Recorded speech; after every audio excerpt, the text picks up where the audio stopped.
Selamat siang kepada Ibu Dr. Diana selaku dosen mata kuliah Hukum Perbankan Universitas Kristen Indonesia. Terima kasih atas kesempatannya. Saya Hendra Haryanto Siburian dengan NIM 20021900091. Hari ini diberi kesempatan untuk mempresentasikan makalah mengenai fintech. Judul yang saya ambil adalah Perlindungan Hukum Pengguna Layanan Pinjam-Meminjam Uang Berbasis Teknologi Informasi atau Peer-to-Peer Lending berdasarkan peraturan perundang-undangan di Indonesia. Selamat menyaksikan. Perlindungan hukum pengguna layanan pinjam-meminjam uang berbasis teknologi informasi atau peer-to-peer lending berdasarkan peraturan perundang-undangan di Indonesia. Transformasi digital. Perkembangan teknologi di era globalisasi telah merambat ke dalam dunia finansial. Tingginya kebutuhan masyarakat dalam hal finansial membuat teknologi finansial semakin bertumbuh pesat, sehingga transformasi digital tidak dapat terelakkan.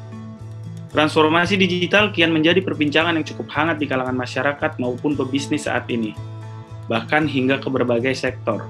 Karena berkat adanya transformasi digital, semua hal yang awalnya rumit menjadi lebih mudah untuk dilakukan. Hanya dengan sedikit sentuhan pada layar smartphone, dapat menyelesaikan berbagai pekerjaan dan kebutuhan lainnya, termasuk dalam sektor finansial. Konsep fintech mengadaptasi dari perkembangan teknologi dan dipadukan dengan bidang finansial. Diharapkan dapat menghadirkan proses transaksi keuangan yang lebih praktis, aman, serta modern.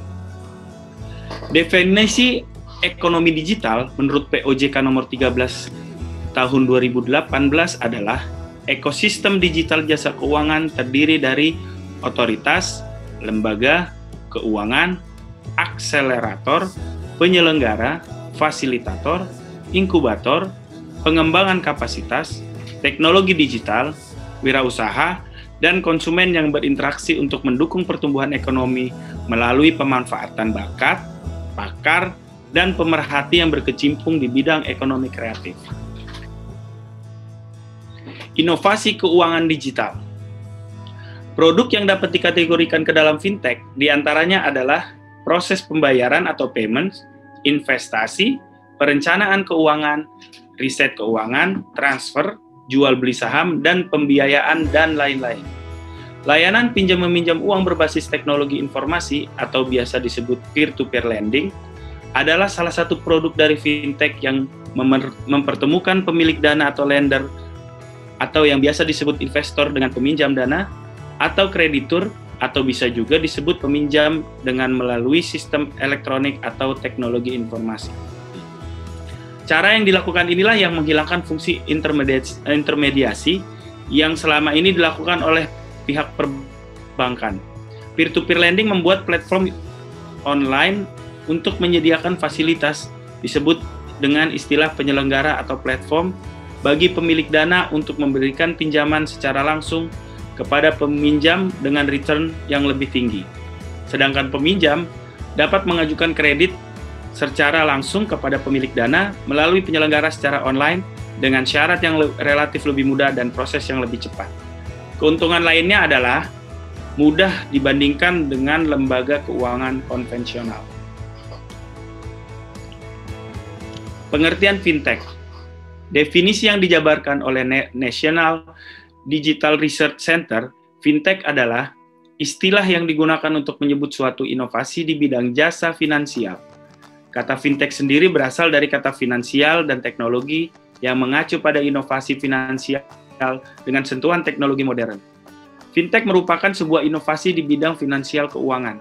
Arti teknologi finansial sendiri adalah penggunaan teknologi dalam sistem keuangan yang menghasilkan produk, layanan, teknologi, dan atau model bisnis baru, serta dapat berdampak pada stabilitas moneter, stabilitas sistem keuangan, dan atau efisiensi, kelancaran, keamanan, dan keandalan sistem pembayaran.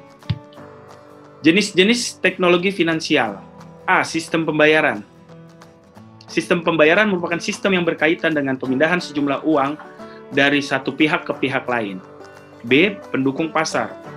Lembaga pendukung pasar uang adalah pihak yang dapat memberikan jasa terkait penerbitan instrumen pasar uang, perantara pelaksana transaksi, penyelesaian transaksi, penata usahaan instrumen, dan transaksi di pasar uang, dan pihak lainnya yang ditetapkan oleh Bank Indonesia. C. Manajemen investasi dan manajemen risiko. Manajemen investasi merupakan suatu manajemen profesional yang memegang berbagai sekuritas atau surat berharga seperti saham, obligasi, serta aset lainnya seperti properti bertujuan untuk mencapai target investasi yang dapat menguntungkan investor. D. Pinjaman, pembiayaan, dan penyediaan modal. Pinjaman atau kredit adalah penyediaan uang atau tagihan yang dapat dipersamakan dengan itu, berdasarkan persetujuan atau kesepakatan pinjam-meminjam antar bank dengan pihak lain yang mewajibkan pihak peminjam untuk melunasi utangnya setelah jangka waktu tertentu dengan pemberian bunga. E. Jasa finansial lainnya. Jasa finansial adalah jasa yang diberikan atau disediakan oleh industri lembaga keuangan dalam hal membangun ekonomi dan finansial. Dasar hukum pengaturan teknologi finansial. Dewasa ini, baru 2 lembaga yang menerbitkan peraturan khusus mengenai fintech, yaitu Bank Indonesia dan Otoritas Jasa Keuangan. Namun, ada beberapa jenis fintech yang berada di dalam peraturan tersebut. Berikut adalah dasar hukum pengaturan fintech menurut BI dan OJK. A. Peraturan Bank Indonesia Nomor 11/12 PBI garing 2009, Junto Peraturan Bank Indonesia Nomor 16/8 garing PBI garing 2014, Junto Peraturan Bank Indonesia Nomor 18/17 garing PBI garing 2016 tentang uang elektronik. B. Peraturan Bank Indonesia Nomor 18/40 garing PBI garing 2016 tentang penyelenggaraan pemrosesan transaksi pembayaran. C. Peraturan Bank Indonesia Nomor 18/40 garing PBI garing 2016 tentang penyelenggaraan pemrosesan pembayaran. D. Peraturan Anggota Dewan Gubernur Nomor 19/14 PADG garing 2017 tentang ruang uji coba terbatas teknologi finansial. E. Peraturan Anggota Dewan Gubernur Nomor 19/15 garing PADG garing 2017 tentang cara pendaftaran, penyampaian informasi, dan pemantauan penyelenggara teknologi finansial. F. Peraturan Otoritas Jasa Keuangan Nomor 39 garing POJK 04 garing 2014 tentang agen penjual efek reksadana. G. Peraturan Otoritas Jasa Keuangan Nomor 69 garing POJK garing 05 garing 2016 tentang penyelenggaraan usaha peraturan asuransi. H. Peraturan Otoritas Jasa Keuangan Nomor 77 garing POJK 01 garing 2016 tentang pelayanan peminjam uang berbasis teknologi informasi. I. Surat Edaran Otoritas Jasa Keuangan Nomor 18 garing SEOJK 02 garing 2017 tentang tata kelola dan manajemen risiko teknologi informasi pada layanan pinjam-meminjam uang berbasis teknologi informasi. Adapun ketentuan undang-undang yang mengatur terkait mengenai teknologi finansial adalah A. Kitab Undang-Undang Hukum Perdata. B. Undang-Undang Nomor 19 Tahun 2016 tentang perubahan atas Undang-Undang Nomor 11 Tahun 2008 tentang informasi dan transaksi elektronik. Mengapa diperlukan kebijakan dan regulasi? Antara lain adalah 1. Mengembangkan perlindungan konsumen yang efektif dan efisien. 2. Memfasilitasi pengembangan infrastruktur digital. 3. Penguatan regulasi dan pengawasan. 4. Memastikan standarisasi dan interoperabilitas. 5. Peningkatan sistem pembayaran dan sistem settlement surat berharga. 6. Contingency planning. Pengawasan dan regulasi finansial teknologi. Pengawasan dan regulasi finansial teknologi dapat dilihat dari slide yang saya tampilkan. Perlindungan hukum bagi pengguna layanan pinjam-meminjam uang berbasis teknologi informasi di Indonesia. 1. Perlindungan hukum preventif. Dalam perlindungan hukum secara preventif pada layanan pinjam-meminjam uang berbasis teknologi informasi, pemerintah menerbitkan beberapa peraturan terkait peer-to-peer lending, yaitu POJK LPM UBTI dan SEOJK Tata Kelola LPM UBTI. Selain dua aturan tersebut, saya akan mengkaji pula terkait perlindungan konsumen sektor jasa keuangan yang tercantum dalam Peraturan Otoritas Jasa Keuangan Nomor 1 garing POJK.07 garing 2013 tentang perlindungan sektor jasa keuangan atau selanjutnya disebut POJK PKSJK.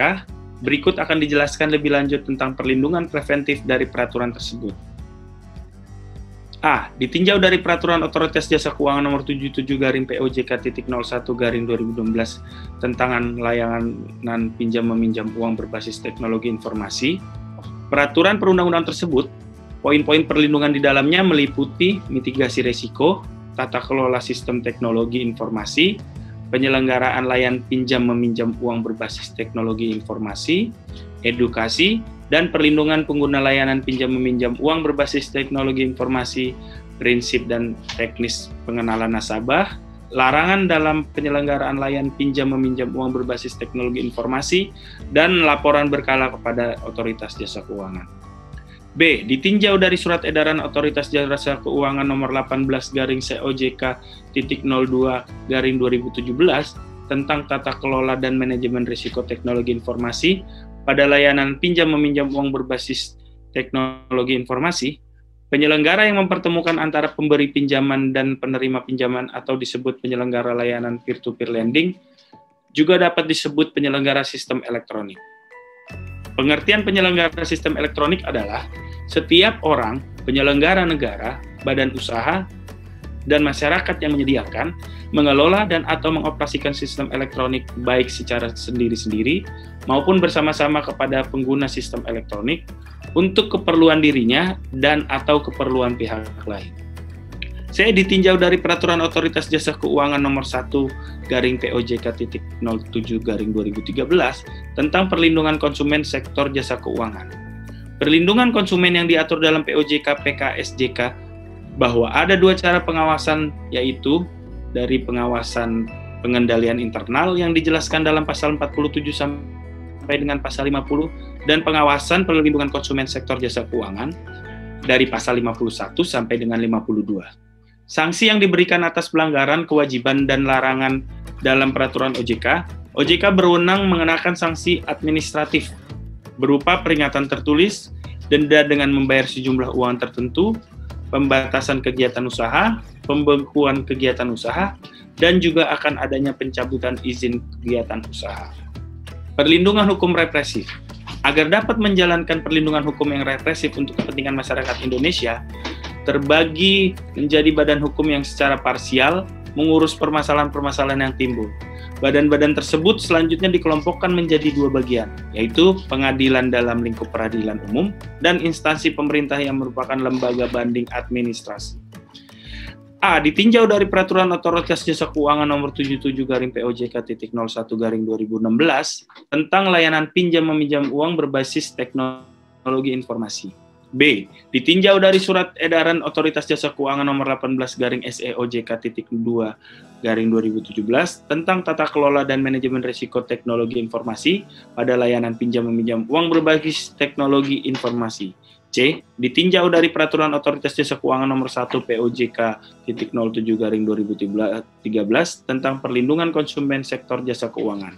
Sama halnya dengan yang tertera dalam POJK LPM UBTI, bahwa seorang pelaku usaha jasa keuangan atau pihak lain yang telah melanggar ketentuan dalam Peraturan Otoritas Jasa Keuangan akan dikenakan sanksi administratif antara lain berupa peringatan tertulis, denda yaitu kewajiban untuk membayar sejumlah uang tertentu, pembatasan kegiatan usaha, pembekuan kegiatan usaha, dan pencabutan izin usaha. Akan tetapi, jika terjadi sengketa di kemudian hari dalam produk jenis peer-to-peer lending, masuk pada sengketa lembaga keuangan yang berwenang dalam hal ini adalah Lembaga Alternatif Penyelesaian Sengketa, atau mencakup mediasi, adjudikasi, dan arbitrase. Lembaga Alternatif Penyelesaian Sengketa adalah lembaga yang melakukan penyelesaian sengketa di sektor jasa keuangan. Dalam hal ini, konsumen dapat mengajukan pengaduan kepada LJK untuk diselesaikan secara bersama-sama, secara musyawarah, guna mencapai kesepakatan. Penyelesaian sengketa harus dilakukan di LJK lebih dulu. Dalam Peraturan OJK tentang perlindungan konsumen sektor jasa keuangan, diatur bahwa setiap LJK wajib memiliki unit kerja dan atau fungsi serta mekanisme pelayanan dan penyelesaian pengaduan bagi konsumen. Jika penyelesaian sengketa di LJK tidak mencapai kesepakatan, konsumen dapat melakukan penyelesaian sengketa di luar pengadilan atau melalui pengadilan. Kesimpulan, bahwa konsep fintech mengadaptasi dari perkembangan teknologi dan dipadukan dengan bidang finansial, diharapkan dapat menghadirkan proses transaksi keuangan yang lebih praktis, aman, serta modern. Adapun jenis-jenis teknologi finansial yaitu sistem pembayaran, pendukung pasar, manajemen investasi dan manajemen risiko, pinjaman, pembiayaan, dan penyediaan modal, serta juga jasa finansial lainnya. Perlindungan hukum bagi pengguna layanan produk pembiayaan fintech di Indonesia mencakup perlindungan preventif dan perlindungan represif yang ditinjau dari Peraturan Otoritas Jasa Keuangan Nomor 77/POJK.01/2016 tentang pinjam-meminjam uang berbasis teknologi informasi dan SEOJK Nomor 18/SEOJK.01/2017 tentang tata kelola dan manajemen risiko teknologi informasi pada layanan pinjam-meminjam uang berbasis teknologi informasi, di mana saat ini belum dapat menjangkau kepentingan perlindungan hukum terhadap pengguna layanan untuk pembiayaan fintech. Saran, pengaturan mengenai praktek layanan pinjam-meminjam uang berbasis teknologi informasi atau peer-to-peer lending di Indonesia harusnya lebih diperbanyak dalam melindungi pengguna baik investor maupun peminjam. Perlu adanya penyesuaian regulasi dan atau aturan terkait perlindungan konsumen. Di antaranya adalah menambahkan fintech ke dalam kerangka kerja perlindungan konsumen Indonesia, serta juga memberikan penegasan terhadap regulasi atas hak konsumen dalam hubungan usaha dengan perusahaan fintech. Saran kedua, perlunya dibuat regulasi dalam bentuk undang-undang tentang fintech yang diharapkan dapat menangani permasalahan-permasalahan utama seperti kerahasiaan, keamanan, integritas, dan rehabilitas data yang disajikan oleh perusahaan fintech kepada masyarakat, serta perlindungan hukum terhadap pengguna-pengguna layanan fintech, khususnya peer-to-peer lending. Baik, terima kasih Ibu atas kesempatannya terhadap presentasi yang baru saja saya sampaikan mengenai fintech. Kurang lebihnya semoga bermanfaat dan terima kasih.